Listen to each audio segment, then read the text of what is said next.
বহুল প্রতীক্ষিত ডক্টর ইউনূস নরেন্দ্র মোদি বৈঠক আজ ভুটান নেপালের রাষ্ট্রপ্রধানদের সঙ্গেও হবে দ্বিপাক্ষিক আলোচনা।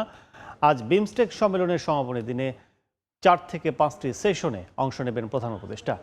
সবশেষ জানাতে এই মুহূর্তে ব্যাংককে আছেন রিপোর্টার নাজমুস সালেহী, সরাসরি যাচ্ছে তার কাছে।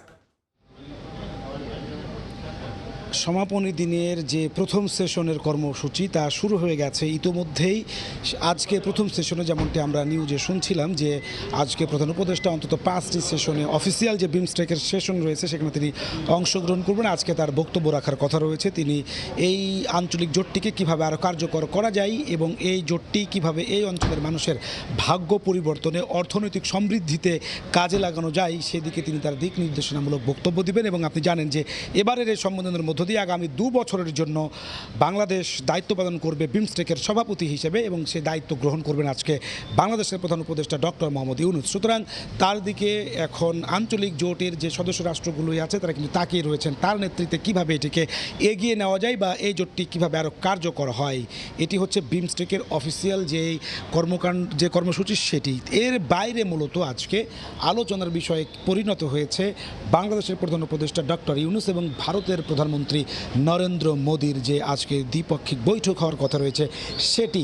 এখানে যে আঞ্চলিক জোটগুলোর যে স্বার্থ সংশ্লিষ্ট বিভিন্ন ইস্যু রয়েছে তা ছাপিয়ে কিন্তু শুধুমাত্র আজকের যে দ্বিপক্ষীয় বৈঠক সেটি হচ্ছে আজকে আলোচনার মূল বিষয়বস্তু হয়ে দাঁড়িয়েছে।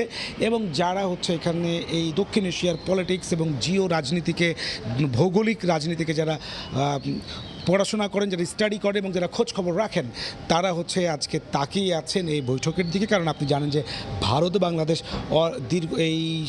বাংলাদেশ আওয়ামী লীগ সরকার 2024-এর 5 আগস্ট পতনের পর ভারতের সাথে বাংলাদেশের দিল্লি ঢাকায় টানাপোড়েন তৈরি হয়েছে এবং সেটি নিয়ে আসলে সম্পর্ক খুব বেশি ভালো যাচ্ছে না।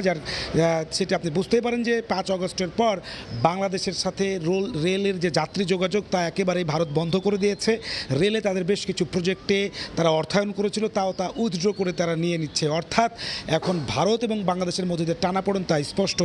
এই বৈঠকের মধ্য দিয়ে কিছুটা হলেও সেই বরফ গলবে, সম্পর্ক কিছুটা হলেও উষ্ণ হবে বলে মনে করছেন বিশ্লেষকরা। সব কিছু ছাপিয়ে আজকে সবাই তাকিয়ে আছে সেই বৈঠকের দিকে। বৈঠকটি দুপুর নাগাদ হতে পারে, যেহেতু সেটা অফিসিয়াল কোনো বৈঠক নাই, যে কোনো সময় হতে পারে বলে আমাদেরকে আসলে জানানো হচ্ছে। এবং বলা চলে দক্ষিণ এশিয়া সহ এশিয়ার সমস্ত মিডিয়া এখন সেদিকে নজর এবং নানা রকম কল্পনা চলছে সেই বৈঠককে ঘিরে। এই ছিল আমার কাছে হোটেল সানগ্রিলার ব্যাংকক থেকে সর্বশেষ।